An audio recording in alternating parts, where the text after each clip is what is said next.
Hey everybody, Dr. Ed Gigliotti here. I want to go through a really cool case today of a gentleman who got life-changing results from being under specific and scientific upper cervical care at our office. This gentleman started care about 2 years ago. He was struggling with Meniere's disease. That Meniere's disease was occurring for at least a year and a half prior. Meniere's disease is when you get vertigo coupled with nausea, and sometimes it accompanies hearing loss. This gentleman was struggling with vertigo spells that would just happen randomly and be debilitating, with hearing loss, and then also he had brain fog. So he just felt cloudy all the time, couldn't think clear. It was obviously affecting his quality of life, not only with his family and all his relationships, but his career. Okay, it was when you can't think clearly and you're not sure if you're in an important meeting or you're driving, if you're just, the whole world's going to start spinning. That's a big deal. We weren't the first office he came to. We were at least the third or fourth. He actually traveled across the U.S. to try and get help with these health issues he was struggling with. Now, when we went through his history, it's not surprising that there may have been something going on, because he had a significant history of head trauma. He was bull rider for rodeos. Believe he did that professionally, and then also had at least 4 to 7 concussions that he knew of. So when you think about the amount of trauma to the spine and the body, and you're talking about the central nervous system, the brain, brainstem, and spinal cord, if you had enough trauma that created a concussion or even an abrupt fall from a slip, a car accident, a sports injury, not to mention bull riding, that's a big deal. So we took the 3D imaging. This is from the original set of images over 2 years ago. And this was a lateral x-ray, side x-ray. This is where his teeth are. Here's his head. There's his neck. The curve in the neck should be sloping towards the chin. As you can see with this imaging, unfortunately, this gentleman at that time had a reverse curve. So the curve is actually going the opposite way of the way we're designed in virtually all people.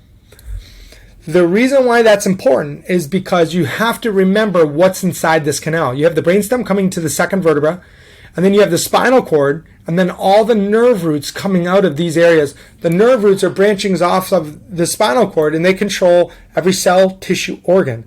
All life, all adaptability, what your body does is all controlled through the brain, through this superhighway. So when you have a reverse curve occurring like this, what research shows with advanced imaging, MRIs, even functional MRIs where they're able to show fluid flow, is that it creates tension, stress, and torsion on this delicate tissue. So that would affect the neurological signals going to and from the body. We're talking like trillions of them every few seconds going back and forth. It's mind-blowing, right? Not to mention fluid flow going to and from the brain, blood flow and cerebrospinal fluid flow. When the kyphotic curve is present, or when you start losing that natural curve, all those systems are negatively affected. It's a big deal. Generally, when we see a kyphotic curve in the office, it's a strong indication that this injury occurred a long time ago. A lot of injuries go unnoticed throughout life. People have slips, car accidents, and they don't think about it. When we see a kyphotic curve like this, this generally indicates that the injury probably happened 15 to 20 years ago. Okay, in that time range. We see consistencies with that. It doesn't usually occur overnight, where it's like you had an accident and then it's a kyphotic curve. That takes time. This is an adaptive process when there's pressure on neurology and there's injuries to the nervous system. We took follow-up imaging, okay? So 2 years later, so we got him, before I say that, we got him under care. So we did neurological testing. It indicated something was wrong, which allowed us to take this imaging, okay, and indicated we should. And then with very gentle adjusting, we adjusted the atlas vertebra, slid to the left, which I'll show you in a picture. C2, the second vertebra, the axis slid and rotated to the left. And then there was also injuries on C4, C5, and C6. So atlas, C2, C4, C5, and C6. So very gentle adjusting, no twisting, popping, or cracking. We use instruments to adjust, and they're based off of the measurements of what we found with the injury. And when it indicated to adjust, we would. And this gentleman's awesome. He was committed to his health, and it shows that he was. So this is the follow-up imaging. Okay, so this was about 2 years after, and if you look at this, look how much more upright his neck is now. How cool is that?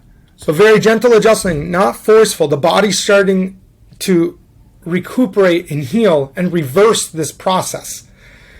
So as you can see, the neck is way more upright now.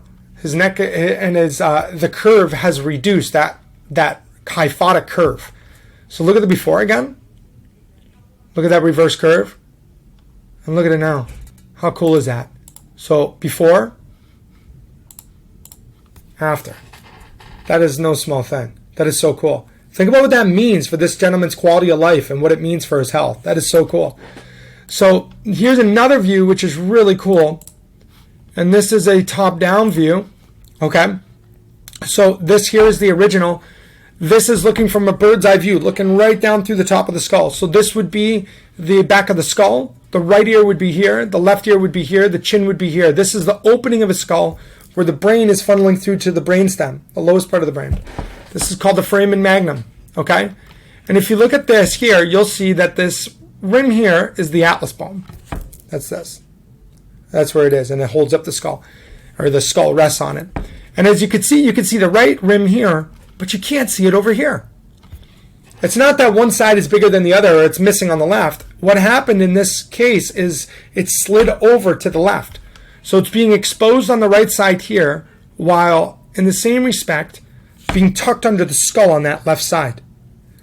And even though his atlas went to the left, as I explained earlier, his C2 went to the left and rotated to the left even further. So that's why this is a second rim here. And you could see on the axis, that second bone, you could see on how much more pronounced the bones are on this side than it is on this side. Okay? So think about how much torquing and torsion and stress would be on that delicate tissue of the brainstem and the spinal cord from whatever traumas, which is most likely from bull riding in this case, cause those vertebrae to become injured out of their natural position and slide over. After 2 years, this is the follow-up imaging. This brings joy to my heart. Look how cool this is. So again, the opening, foramen magnum, and look now on how the atlas rim tucks under the skull on the left and then equally on the right. Also, what I want you to notice is look at the rim of the second vertebra. Look how much more balanced it is now, where you could see it on the right and then you could see it on the left also. The reason is because from the gentle adjusting, these vertebrae are now getting in their more natural positioning and opening up that canal. Look how much more balanced it is. If you were to look from left and right, you cut that canal in half. Look how it almost looks like a mirror image now compared to prior. I'll show you the before. This is the before. And you can see on how you can see the rim here and you can't there. And look how much more pronounced it is than here. And look at now. So cool. Okay. From being under care, this individual's noticed that Meniere's is no longer an issue. So he doesn't have to worry about these bouts of vertigo that it would just be so debilitating. His hearing is improving. And then also brain clarity, not having that brain fog and being able to think sharply is just improved significantly. He's not struggling with that brain fog all day, every day anymore. How cool is that?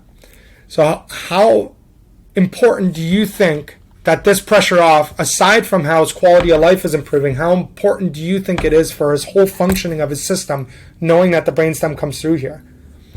We got to share this message. It's so cool.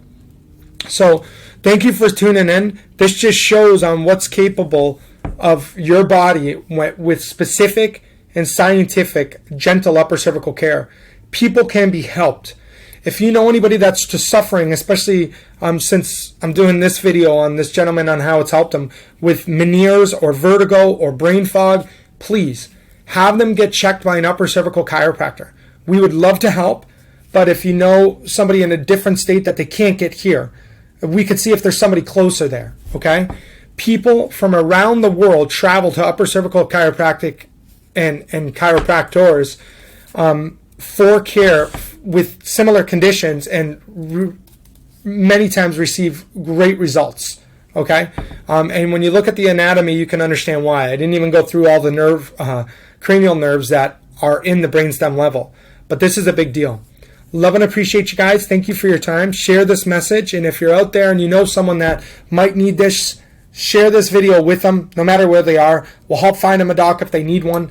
If they would like to come and get checked at our office, it would be our pleasure to see if we could help them like we did this man here. Thank you so much.